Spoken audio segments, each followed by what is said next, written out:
જય શ્રી કૃષ્ણ બધાને। આજે આપણે આવ્યા છીએ શ્રીનાથજી ગૌશાળા નાથદ્વારામાં। સરસ મજાની બહુ વિશાળ જગ્યામાં ગૌશાળા છે। ગેટમાં જતા જ સરસ મજાનું વચ્ચે બહુ વિશાળ ખુલ્લી જગ્યા છે ઓપન, જેમાં ગાયોને હરવા ફરવા કૂદવા માટેની વિશાળ જગ્યા છોડેલી છે। વચ્ચે ફરતી કોર ગાયોની ગૌશાળા છે। એક બાજુ નાના વાછરડા, એક બાજુ ગાયું ને એક બાજુ આખલા, બધાની જગ્યા અલગ અલગ છે। અને અહીંયા ગાયોનું બહુ મહત્વ છે। શ્રીજી બાવાના ગાયો બહુ પ્રિય હતી, એટલે તમે ઘણા બધા વિડીયો જોયા જ હશે ગાયોને ખેલાવતા કુદાવતા, કેમ કે આ મંદિર જેવી ગાયોની ખેલાવા કુદાવાની જે રસમ જેવી છે એ તમને બીજે કંઈ પણ મંદિરે જોવા નહીં મળે। ગૌશાળામાં તો ખેલાવે કુદાવે એ તો બરાબર છે, પણ નાથદ્વારા મંદિરની ગલીઓમાં મંદિરમાં બધે જ ગાયોની બહુ મહત્વ છે ગાયોનું।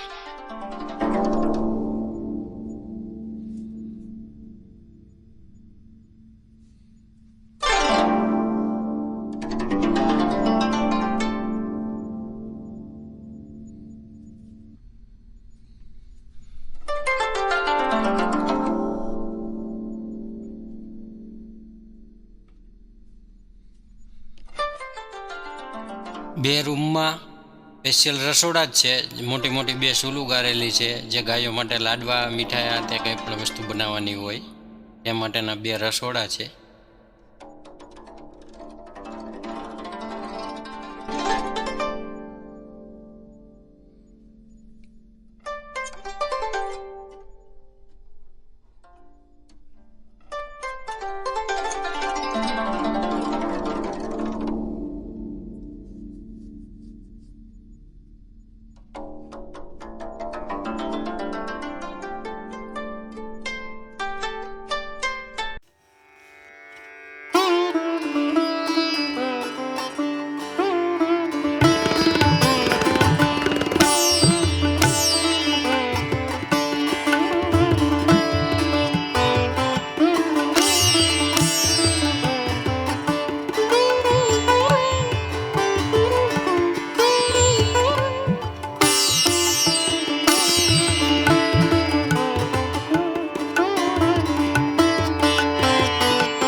સામે જ જો શિવજીની મૂર્તિ દેખાય છે।